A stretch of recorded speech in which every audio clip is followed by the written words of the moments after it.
So I entitled my presentation this year, the DEV and campus-wide transformation. And last year, my presentation was entitled A Transformative Experience, because it was a transformative experience, both for my students and for myself. And that transformation that happened, at least with regard to me last year, allowed me to bring this now to the university, and I'll explain a little bit about this. And what I find just fascinating is the fact that it's thanks to this international collaboration, because without the international collaboration, I don't think I would have ever given the environment as much attention in my language classes anyway, as I would have, without this presentations. I mean, not presentation, but challenge. So anyway, let's see. So like a turning point, it's interesting that I'm going after Julia, because a turning point in my, in terms of my pedagogical and my programmatic focus was actually during our last conference that we did. And Julia, you said at that point that language, I don't remember exactly how you said it, but it was along the lines of that, that language should serve the environment and not the environment serve languages, something along those lines. And then when you said it, I was like, wow. Like right now, like I'd been imagining the environment as sort of a content focus for my language classroom, and that, the language instruction was going to have this as its focus. But it's like, when you said that, I thought, you know what, you're right. Our environment's going to pot, as we say in English, American English, it's going down the tubes. And we need everybody to be thinking about this, because the window is short. It's pressing. I mean, even this morning, my little kids were, as we were trying to keep them quiet for Audrey's presentation, we're watching Ben and Holly, which is sort of a spin-off of Peppa Pig, if you know Peppa Pig. In Ben and Holly, like they're these little characters went to a Martian planet, where this Martian planet had factories that were smoking, like creating pollution on the planet, and all the plants died. And so they wanted the Ben and Holly to come to the planet and create their magic to make the plants come back.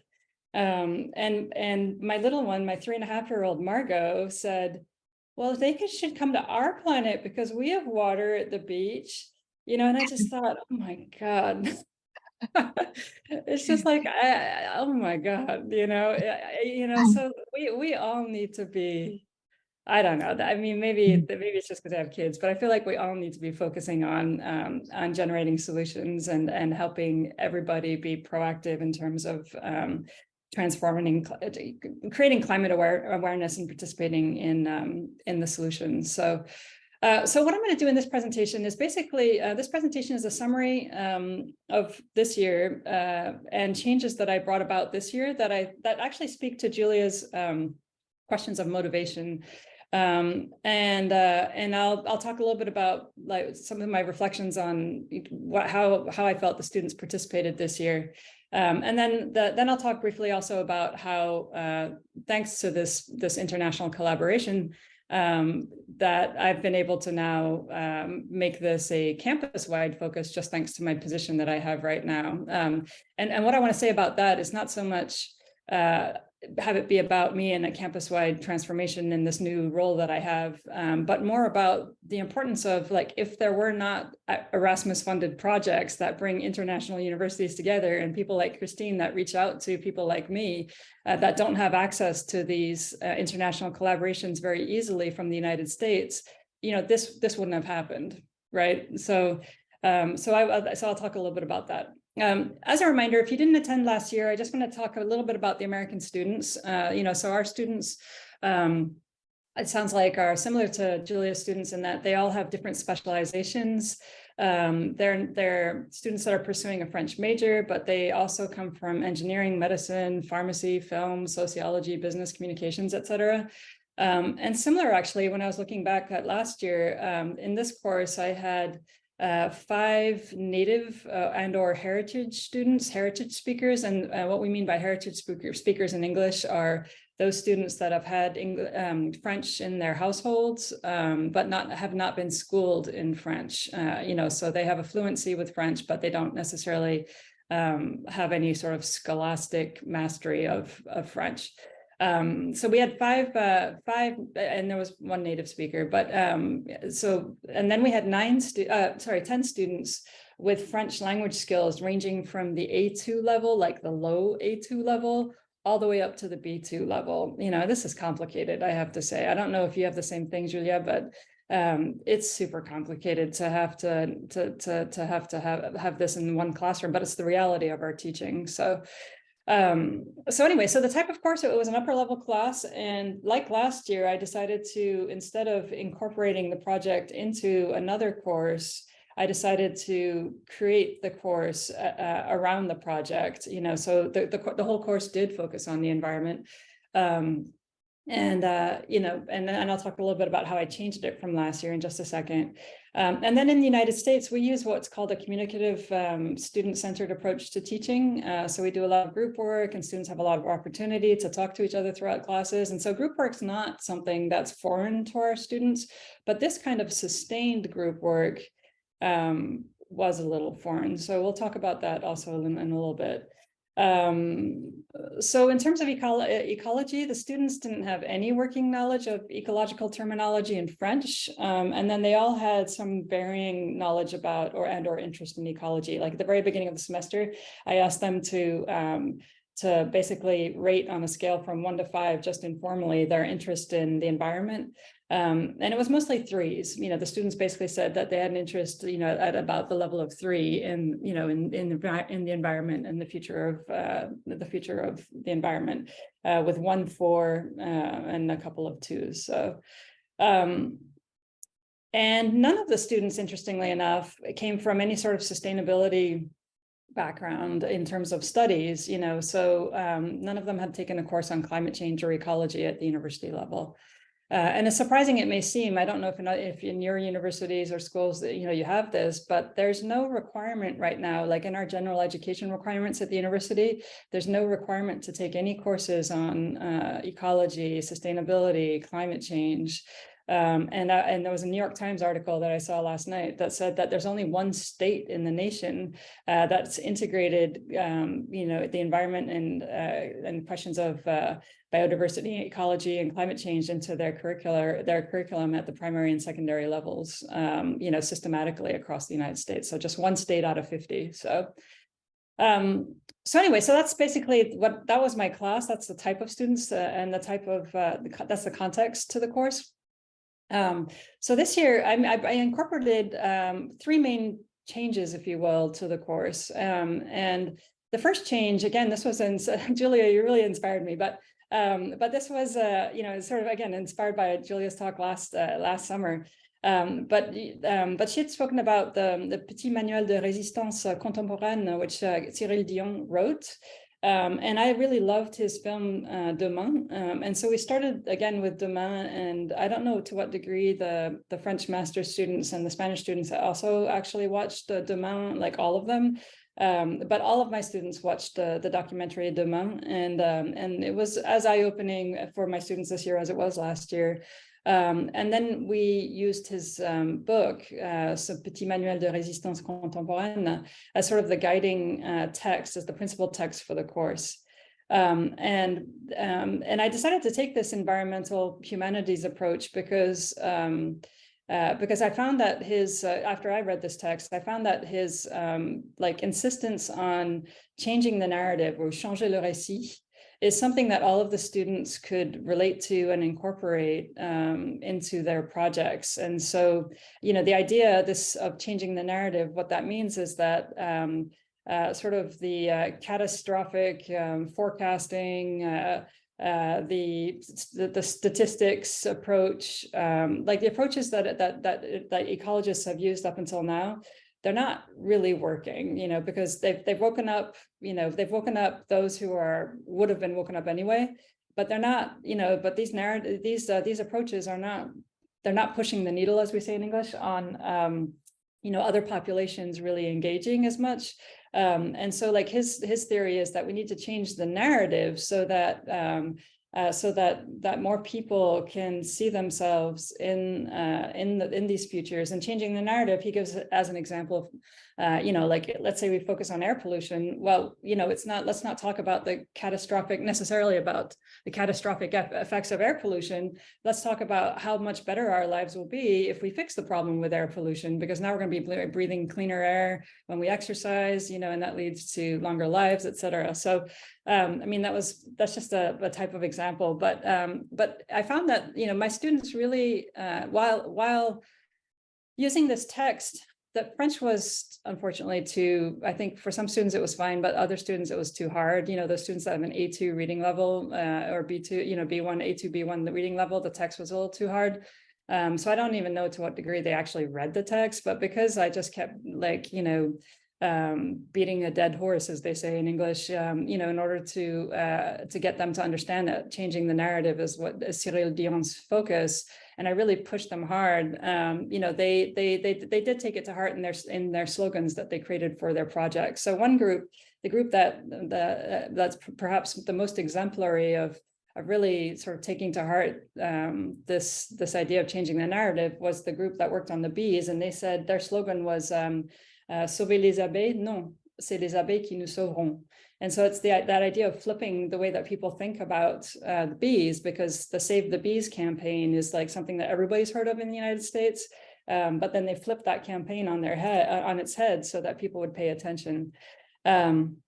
So then, as Julia mentioned, in the first 3 weeks of the semester, thanks to the funding of the College of Arts and Sciences, I was able to invite Cyril Dion to speak to our students, and the idea was, sort of the implicit idea anyway for myself, was to create like motivation in the students. Like, all right, so we've watched the documentary, we're starting to read the book, and I want the students now to be like super motivated about, about the environment. Let's meet this documentary filmmaker that's world renowned. And you know what? It wasn't really, the students weren't that moved by it, and I was a little surprised, because this is a big name person who came in to interact with them. They found it interesting, but at the end of the semester, they had already forgotten that was an experience in the course, and it was just, I was just thinking, it was just a little strange. But anyway, I was happy to have integrated Cyril Dion into the class, because I think that by the end of the semester, everybody understood that changing the narrative is essential. If nothing else, they left the class understanding that, and that's something that they could, take forward into their projects.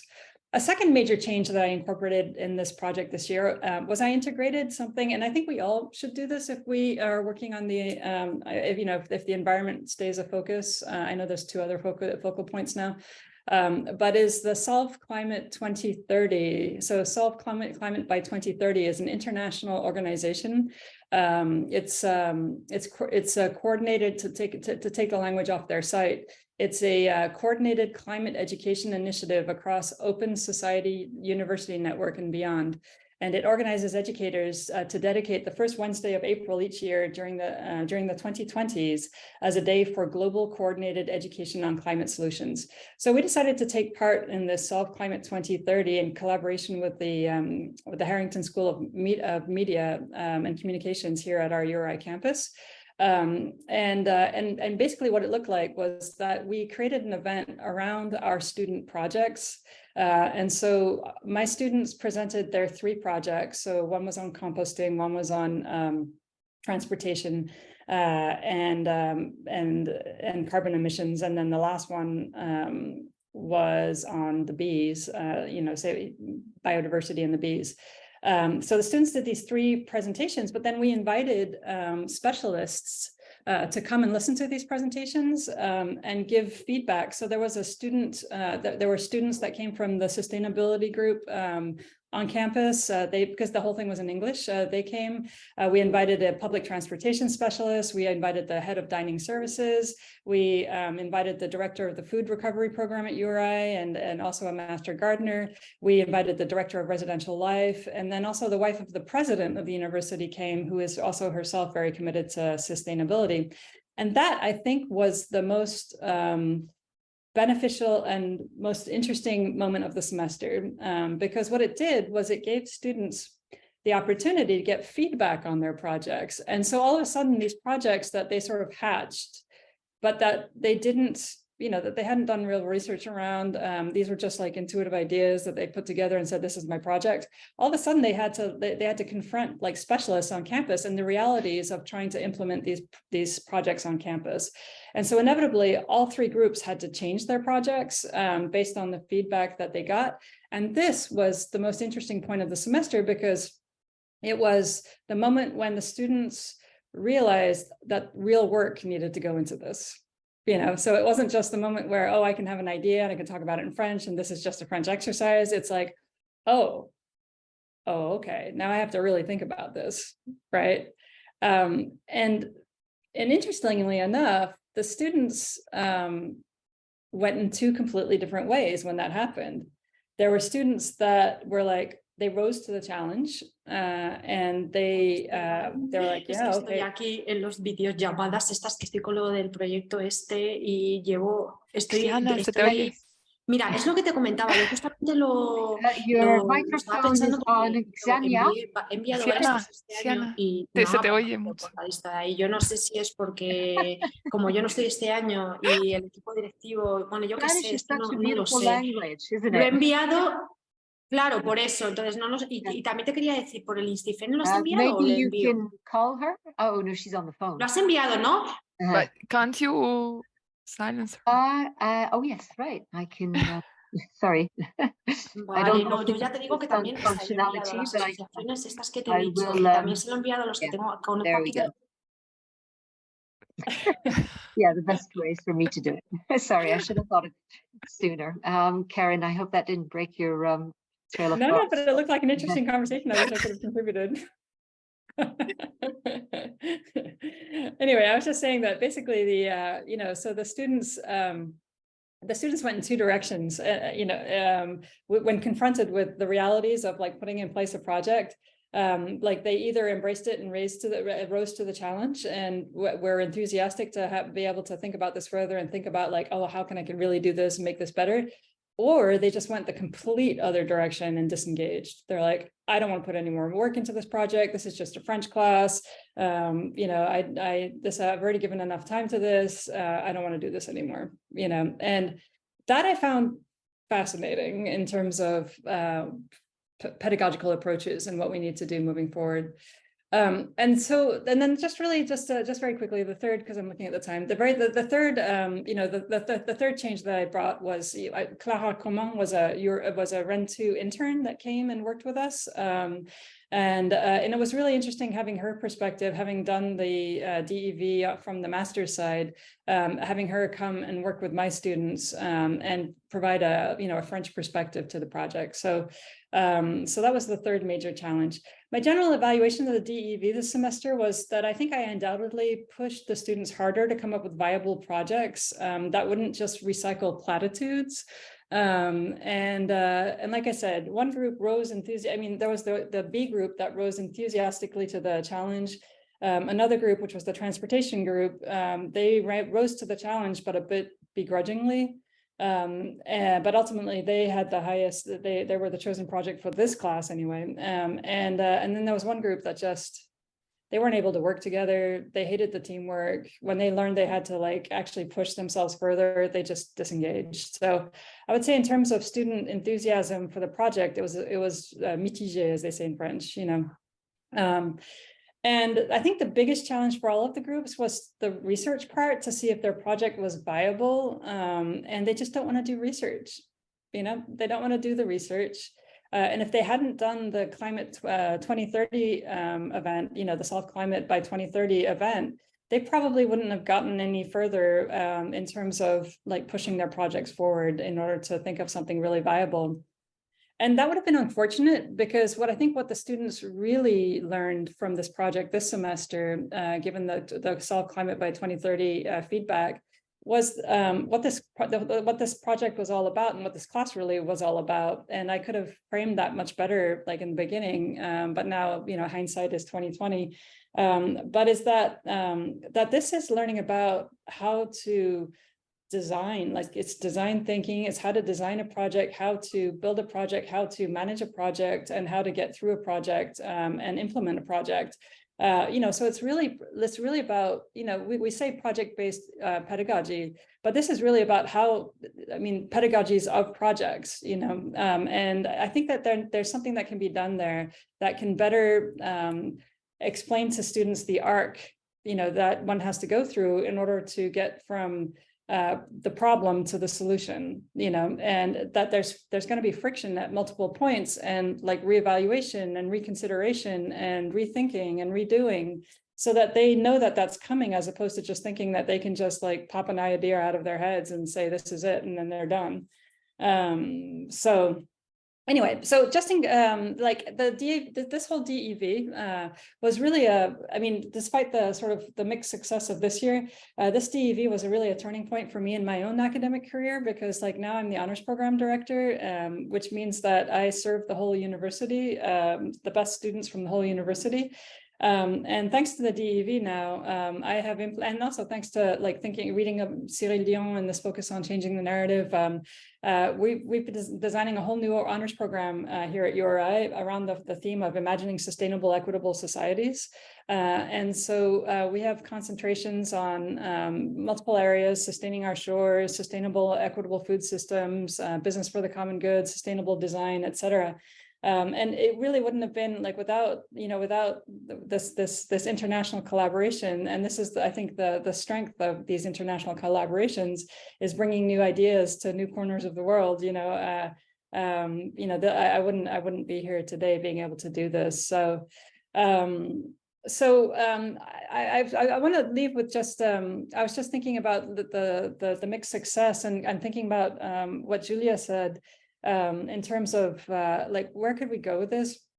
I think my students, what they really enjoyed the most was the multicultural part, the multinational interactions. And if I had one big wish, it would be that we could create like Spanish American teams where the students have to work together across the ocean to come up with these projects. And that would require a bit of design, because of time difference. But this would mimic the realities of businesses today that are working, across countries. And having to deal with these complexities, right?